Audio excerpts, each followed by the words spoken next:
प्यारे बच्चों, आज हम पढ़ेंगे सबसे पहला पाठ। प्रथमः पाठः धन्यं भारतवर्षम्। कल आपने मधुर स्वर में इस गीत को सुना होगा। आइए हम इसे आज फिर से पढ़ते हैं। धन्यं भारतवर्षं धन्यं पुण्यं भारतवर्षं पुण्यं यस्य संस्कृति तोषदायिनी पापनाशिनी पुण्यवाहिनी यत्र पुण्यदा गंगा याति सिन्धुनर्मदा सदा विभाति सरस्वती च धन्या धन्या यमुना कृष्णा मान्या मान्या शृणुमो यत्र च वेदं पुण्यं धन्यं भारतवर्षं धन्यं पुण्यं भारतवर्षं पुण्यं यत्र पर्वता रम्या रम्या ऋषयो मुनयो धन्या धन्या कैलासश्च हिमराजश्च विन्ध्यसत्पुरा हिमाद्रिश्च अरावली पर्वतमाला च स्वर्णसुमेरुहर्षिकरश्च पुण्यपर्वते पुण्यं पुण्यं धन्यं भारतवर्षं धन्यं पुण्यं भारतवर्षं पुण्यम। आइए इसका संक्षेप में अर्थ देखते हैं। यह जो भारतवर्ष है धन्य है, महानता से युक्त है, महान है,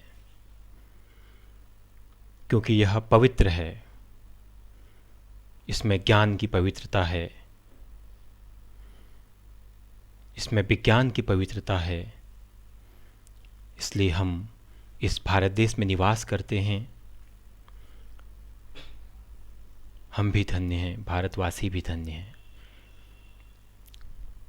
यहाँ की जो संस्कृति है वह बहुत ही महान संस्कृति है, संतोष प्रदान करने वाली संस्कृति है, जिस संस्कृति के द्वारा सभी को आत्मिक संतोष प्राप्त होता है, संतोष प्राप्त होता है। और यह संस्कृति हमें सिखाती है किस तरह से हम पवित्र मार्ग का अनुसरण कर सकते हैं। यह पाप का नाश करने वाली है, हमें बुरे मार्गों से बचाने वाली संस्कृति है, पुण्य वाहिनी है, पुण्य का वहन करने वाली, पुण्य को प्रदान करने वाली, पुण्य का परिवहन करने वाली यह संस्कृति है। जिस देश में गंगा बहती है, ऐसा भारत देश, जहाँ सिंधु और नर्मदा नदियाँ सुशोभित होती हैं, भारत देश की शोभा बढ़ाती हैं। और वेदों में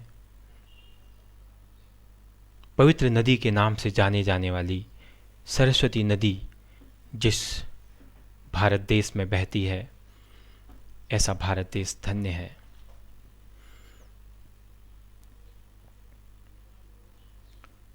यमुना और कृष्णा जैसी पवित्र, सम्मानित,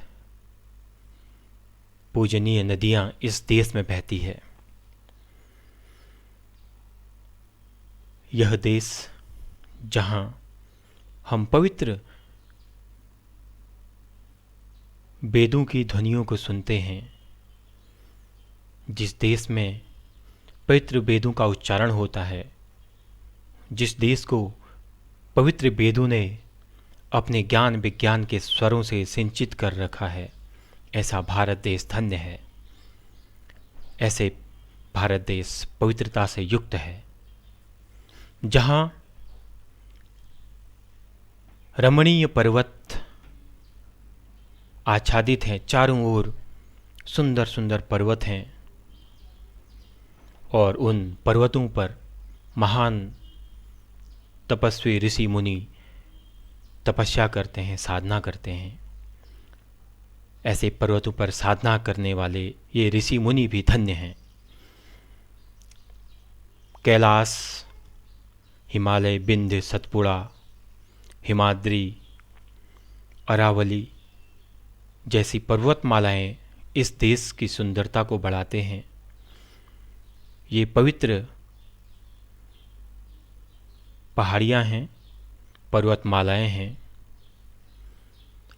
और सुमेरु जिसे सोने का पर्वत कहा जाता है, ऐसा यह पर्वत सभी को आनंदित करता है, आनंद प्रदान करता है।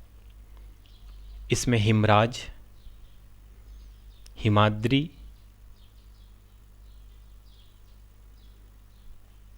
ये दो शब्द आए हैं, जिसका मैंने पीछे विवरण भी प्रस्तुत किया है चित्र के द्वारा। हिमालय, हिमराज हिमालय को कहा जाता है, और हिमाद्री भी हिमालय का ही एक हिस्सा है।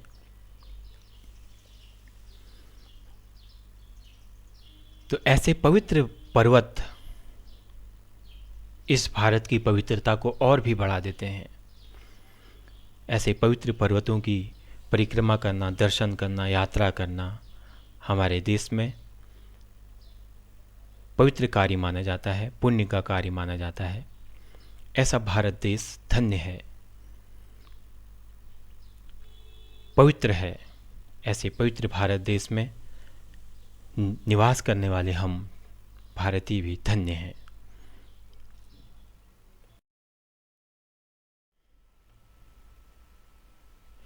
सबसे पहले शब्दार्थ।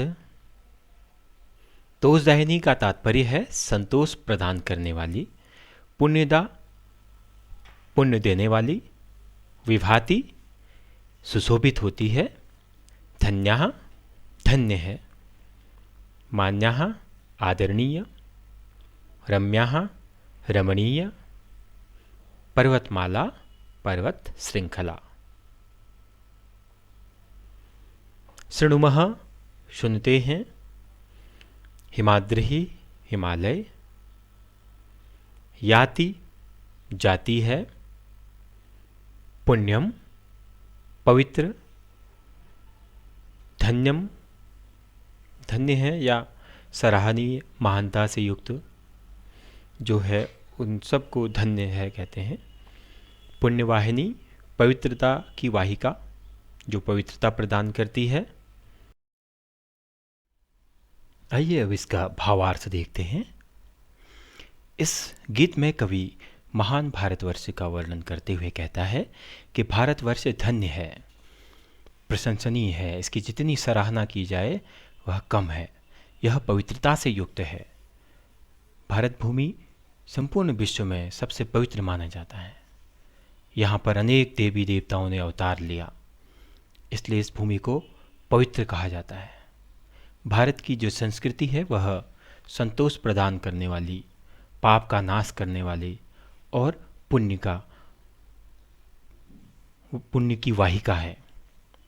यहाँ पर भारत देश में गंगा जैसी पवित्र नदियाँ बहती हैं, सिंधु नर्मदा जैसी नदियाँ इस देश में सुशोभित होती हैं और इसकी सुंदरता को बढ़ाती हैं। पवित्र महान सरस्वती नदी जिसका उल्लेख वेदों में प्राप्त होता है, इस देश में ही विद्यमान है। यमुना, कृष्णा जैसी पवित्र सम्माननीय नदियाँ इस देश में बहती हैं और इस देश की पवित्रता को बढ़ाती हैं। भारत देश जहाँ पवित्र वेदों का मधुर स्वर हमें सुनने को मिलता है, ज्ञान विज्ञान के आदि स्रोत वेदों का जहाँ अध्ययन किया जाता है, धन्य है ऐसा भारत देश। पवित्रता से युक्त यह भारतवर्ष पवित्र है। भारतवर्ष जहाँ सबके मन को अच्छे लगने वाले रमणीय पर्वत सुशोभित होते हैं, इन पर्वतों पर रहने वाले कठोर तपस्या करने वाले साधक ऋषि मुनि सब धन्य हैं। इन पर्वतों में कैलाश, हिमालय, विंध्य, सतपुड़ा, हिमाद्री, अरावली पर्वतमाला और सोने की तरह आभा से युक्त सुमेरु पर्वत जो सबको हर्षित करता है, खुशी प्रदान करता है। ऐसे पवित्र पर्वतों के द्वारा सबको पुण्य प्राप्त होता है, इसलिए इन्हें पुण्य पर्वत कहते हैं और सब पवित्रता से युक्त हो जाते हैं। इसलिए हमारा भारत देश धन्य है पवित्र है हमारा भारत देश।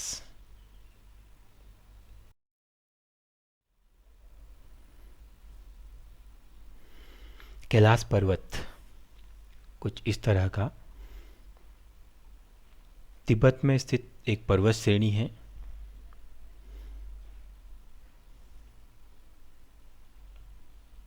ये हिमालय पर्वत है।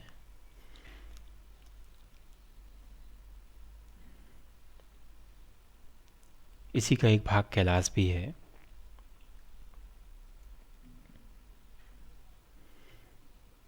ये विंध्याचल पर्वत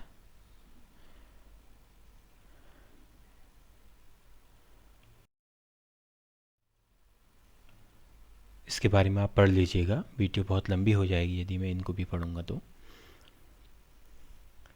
ये सतपुड़ा पर्वत है। सोन नदी का उद्गम इससे होता है। और ये है हिमाद्री, महान हिमालय की सर्वोच्च पर्वत श्रेणी जो परा हिमालय और मध्य हिमालय के मध्य स्थित है। वैसे हम हिमालय और हिमाद्री एक ही मान लेते हैं। अरावली भारत के पश्चिमी भाग राजस्थान में स्थित एक पर्वतमाला है और सबसे प्राचीनतम पर्वत भौगोलिक संरचना के अनुसार इसे माना जाता है। ये है सुमेरु पर्वत जो सोने की तरह दिखाई देता है। पुराणों में इसका वर्णन मिलता है।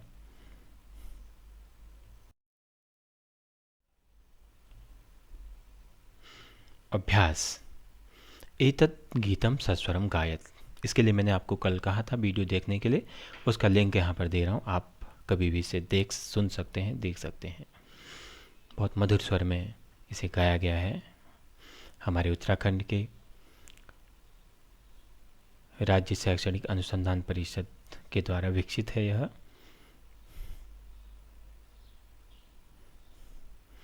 हिंदी भाषायाम अनुवादम कुरुत। हिंदी भाषा में इसका अनुवाद करने के लिए कहा गया है, तो आप इसका अनुवाद करके अपनी कॉपी में लिखेंगे इस प्रकार से।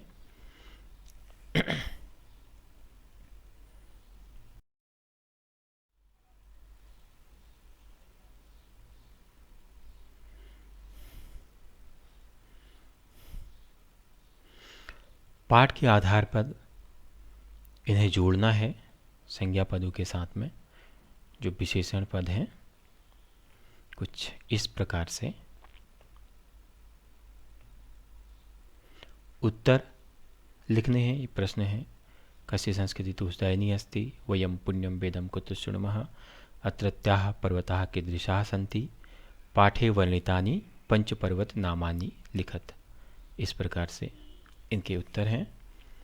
यदि मैं एक एक करके करूँगा तो काफ़ी लंबा वीडियो हो जाएगा, इसलिए इनको मैंने एक साथ यहाँ पर दिखाया है आपके उत्तरों को।